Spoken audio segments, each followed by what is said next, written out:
Hello students, कैसे हैं आप लोग। तो आज आपके लिए एक खुशखबरी, मतलब आप लोगों को पता है वैसे तो, है ना, अनाउंसमेंट हो चुका है, एग्जाम डेट शीट आ चुकी है। बीएससी 10th क्लास, ठीक है, बोर्ड्स आपके टाइम टेबल, प्रैक्टिकल्स की भी आ चुकी डेट शीट और अब थ्योरी एग्जाम्स की भी आ गई है ना।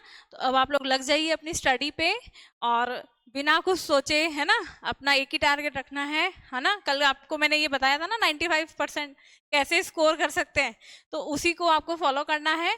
और ज़्यादा से ज़्यादा जितनी भी आप, है ना, मेहनत कर सकते हो, जितना अपना एफर्ट लगा सकते हो, आपको अपना एफर्ट लगाना है।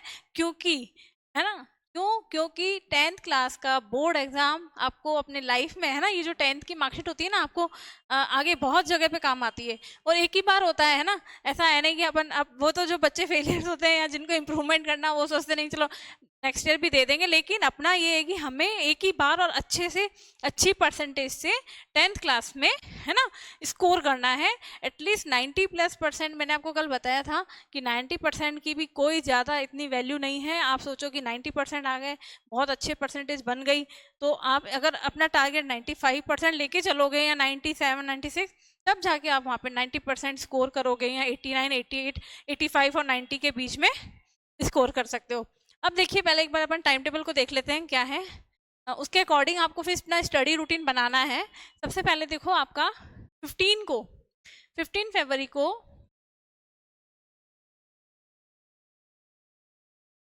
15 फरवरी को आपका एग्जाम है इंग्लिश। ओके, इंग्लिश का है। टाइमिंग आपको दे रखी है 10:30 से 1:30 PM। और नेक्स्ट 17 को है आपका, 17 को इनमें से आपका जो है, मेरे ख्याल से शायद फिजिकल, है ना, एक्टिविटी, अगर या इनमें से ऐसा कोई सब्जेक्ट अगर बच्चों ने ले रखा है, अकॉर्डिंग टू आप अपने सब्जेक्ट दे सकते हैं। लेकिन फर्स्ट तो इंग्लिश है, और 15 फरवरी से आपके थ्योरी एग्जाम स्टार्ट हो जाएंगे। उससे पहले आपके प्रैक्टिकल्स, 10th वालों का है ना, ये 10th नहीं, हाँ 12th वालों के होंगे प्रैक्टिकल्स, आप लोगों के तो नहीं है, है ना। तो आपको अपने स्टडी इसके अकॉर्डिंग ही रखनी है। पहला आपको इंग्लिश का है, सेकंड फिर आपको इसमें से आपका कौन से है, जो भी सब्जेक्ट्स हैं आप देख लेना, डेटा साइंस, मल्टीमीडिया या डिज़ाइन ट्रेनिंग, जिसका जो लिया हुआ है। वैसे मेन सब्जेक्ट एक तो इंग्लिश ये रहा, फिर है देन साइंस का एग्ज़ाम है आपका 20 फरवरी को, और टाइमिंग वही 10:30 to 1:30 PM। नेक्स्ट आपका एग्ज़ाम कौन सा है, थर्ड, नेक्स्ट है 22 फरवरी को, संस्कृत का एग्जाम है। संस्कृत है, कई बच्चों की ली हुई है ना ऑप्शनल सब्जेक्ट में, तो जिनकी फ्रेंच है उनका फ्रेंच होगा।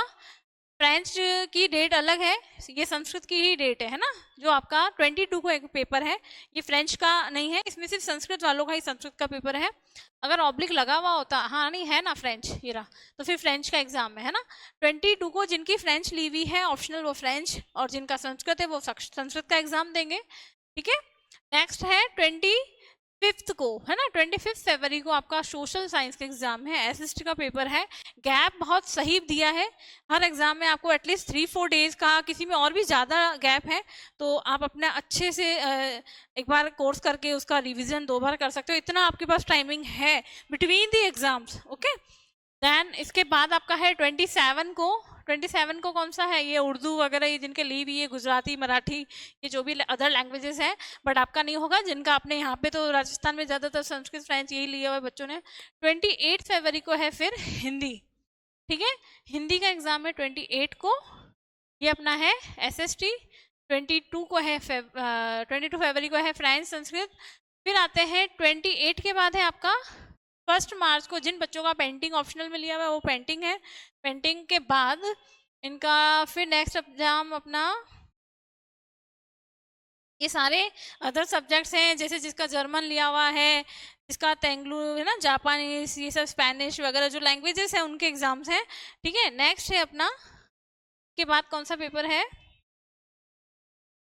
के बाद है 10 मार्च को मैथ्स, ठीक है, जो अपना सबसे अच्छा सब्जेक्ट है, फेवरेट सब्जेक्ट है, वो एग्जाम है अपना 10 मार्च को है, ठीक है। काफ़ी टाइम मिल जाएगा, क्योंकि देखो काफ़ी कैसे टाइम मिला, बिकॉज आपका लास्ट जो एग्ज़ाम आपने दिया था, वो दिया था आपने 1 मार्च को, उसके बाद आपका इसमें ऐसा कोई एग्ज़ाम नहीं है ना, ऐसा कोई हार्ड एग्ज़ाम नहीं और है नहीं, इनमें से आपका कोई सा भी नहीं है, फिर डायरेक्ट आपका एग्ज़ाम होगा, ये 10 को हो रहा है, 10 मार्च मैथ्स का पेपर।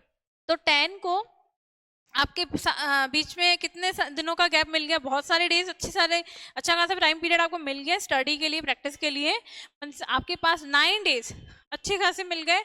आप उन 9 डेज में अपना एक बार तो कोर्स भी कर सकते हो पूरा, और प्रैक्टिकल इसके बाद पीवाईक्यूज और ये सैम्पल पेपर्स निकाल सकते हो। और अगर आपके पास कोई रेफरेंस है वो भी एक बार रिवीजन, क्योंकि अभी आपकी की हुई है, ऐसा तो है नहीं आप उसी टाइम देख रहे हो पेपर, पेपर के टाइम ही देख रहे हो, है ना बुक्स।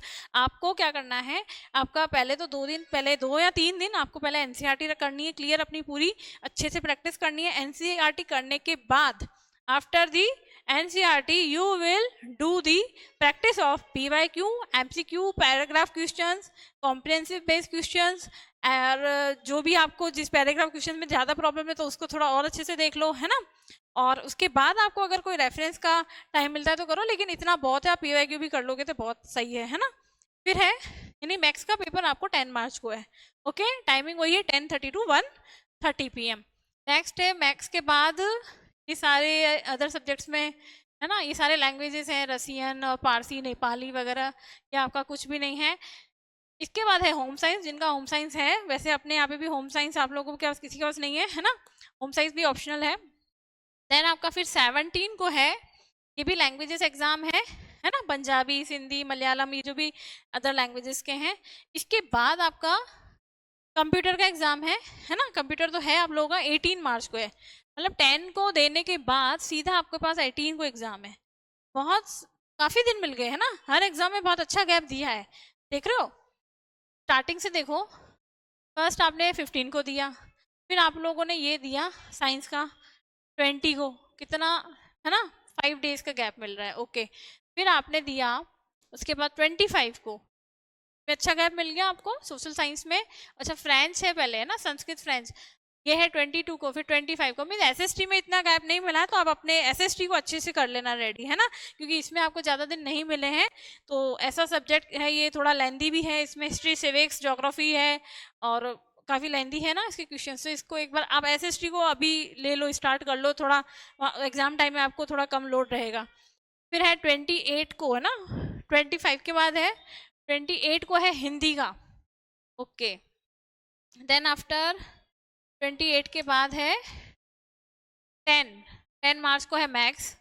ओके, तो मैथ्स के बाद में गैप अच्छा दे दिया है ना इन लोगों ने, मैथ्स के बाद में गैप अच्छा दिया है, क्योंकि मैथ्स से पहले आपका लास्ट पेपर आपने 28 फरवरी को दिया, और फिर 10 को दिया। हाँ, तो मैथ्स में भी आपको अच्छा है ना, अच्छा गैप मिल रहा है, इसमें सही है, इतने दिन मिल गए तो अच्छे से हो जाएगा आपका कोर्स, रिवीजन, प्रैक्टिस, ठीक है। तो ये आप लोग का टाइम टेबल है, ये मुझे आपको बताना था।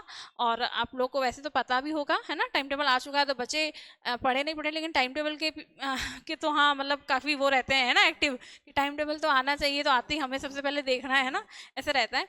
कोई बात नहीं, अच्छी चीज़ है ये टाइम टेबल, आप अपने स्टडी रूम में, है ना, वॉल पे पेस्ट कर दो इसकी फोटोकॉपी निकाल के, ताकि क्या होगा, डेली आपके पे नज़र जाती जाएगी, देखते जाओगे तो थोड़ा और कॉन्शियस होते जाओगे स्टडी के, है ना, अगेंस्ट।